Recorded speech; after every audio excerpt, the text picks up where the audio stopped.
If you would like to upgrade your copy of GardenCAD, close the program,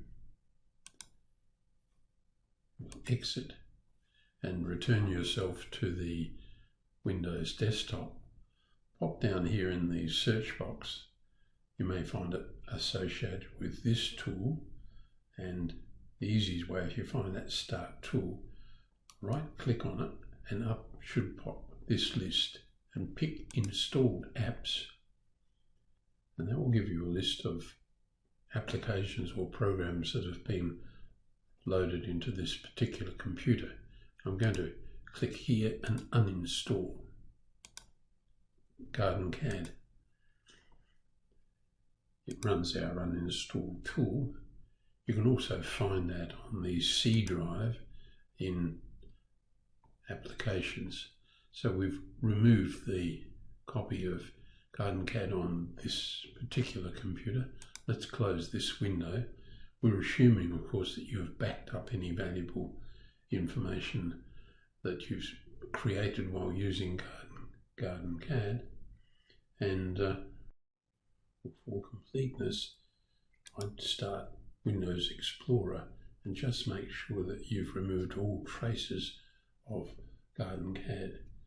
Now, I'm using here a computer with Microsoft OneDrive on it.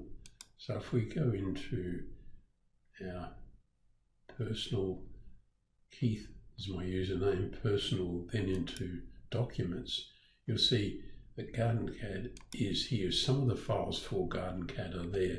So I'm going to remove GardenCAD from your Documents folder. Now we've got everything clear on the computer, so we can do a new install. We'll next return to the GardenCAD website and click on Download GardenCAD and pick the version that you want. Let's assume you're working in the Imperial environment. The best one to download is Imperial zip file, because Windows can automatically expand that file. I'm going to save it in my Downloads folder, which is a folder on your local drive. So back we go to our document, out to our Windows Explorer, and we want to go into the Downloads folder, and here's GardenCAD Imperial. Pick it and right click and extract all.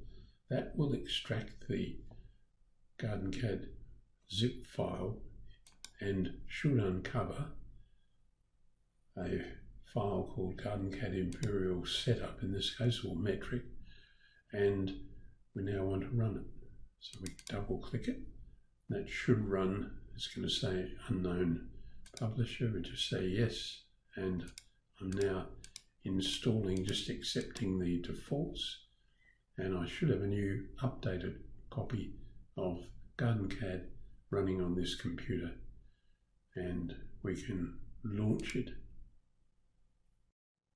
If your copy of GardenCAD was registered correctly before, you may just pick that information up, but you might have to re-enter your username and password, or your username and activation code in order to get your new updated copy of GardenCAD running smoothly.